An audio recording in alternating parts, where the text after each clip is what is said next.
เจ้าเนาะกราบสบายดีอ่าท่านผู้ชมหมดทุกคนเนาะตอนนี้ทานกำลังอยู่กับซองแซมชาแนลเนาะขอบใจ FC เนาะที่ส่งเล็กสีหินเนาะเล็กเจาะหินหั่นมาให้เนาะขอบใจหลายๆเนาะมันอันนี้มัน FC ส่งมา2อันเนาะก็ประมาณ50-60 เซนนี่เนาะความยาวมันนะ FC ส่งมาให้กึ่งเนาะตัวนี้มันกึ่งปอกกึ่งทางนอกมันเนาะก็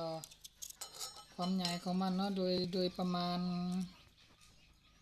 อยู่ที่2 เซนเนาะตัวนี้มันกึ่งแล้วเนาะอยู่ที่1.5 เซนเนาะตัวนี้มัน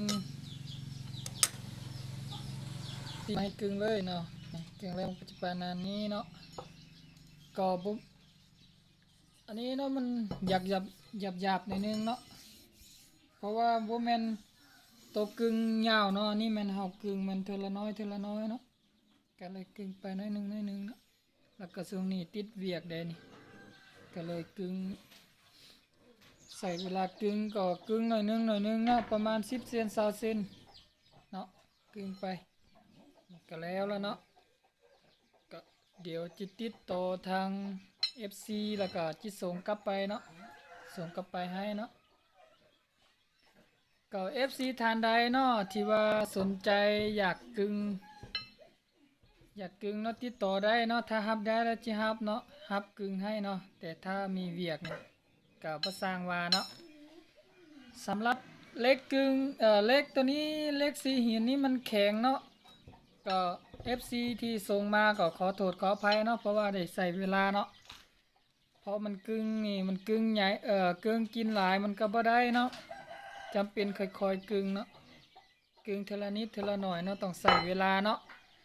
ก็สำหรับ FC ที่ว่าอยากให้เฮ็ดเวียกให้หั่นน่ะก็ขอโทษเนาะมัน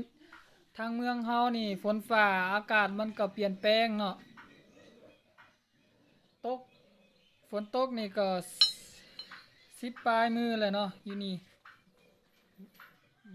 บ่ทันออกไปไสเลยเนาะเส้นทางขาดหมดเมืองเฮานี่บ่ได้ออกไปไสก็2-3 มื้อนี่ฝนยังตกอยู่เนาะแต่ว่าสิหาเวลา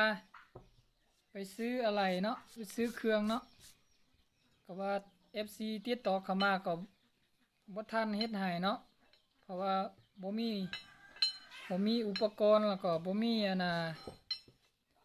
วัสดุในการเฮ็ดเนาะก็เลยว่าค่าหลายแล้ว10 ปลายมือแล้วติดต่อเข้ามาแต่ว่าฝนตกหลายแล้วเส้นทางเฮามันเปื้อนแล้วก็ตันแดเนาะน้ำนองใหญ่แล้วก็บ่สร้างไปไสเนาะก็เดี๋ยวมื้อนี้ก็ฟ้าฝนก็ยังครึมอยู่เนาะก็ประมาณอีกสักมื้อนี้2 มื้อแล้วก็ฝนบ่ตกนี่แดดถ้าว่าแดดนี่เส้นทางมันอาจจะแห้งขึ้นมาก็สิไปสอกหาอะไรมาเฮ็ดเนาะก็ฝาก FC ติดตามไปพร้อมกันเนาะแล้วก็สนใจอันใดมันติดต่อเข้ามาได้เนาะขอบใจหลายๆ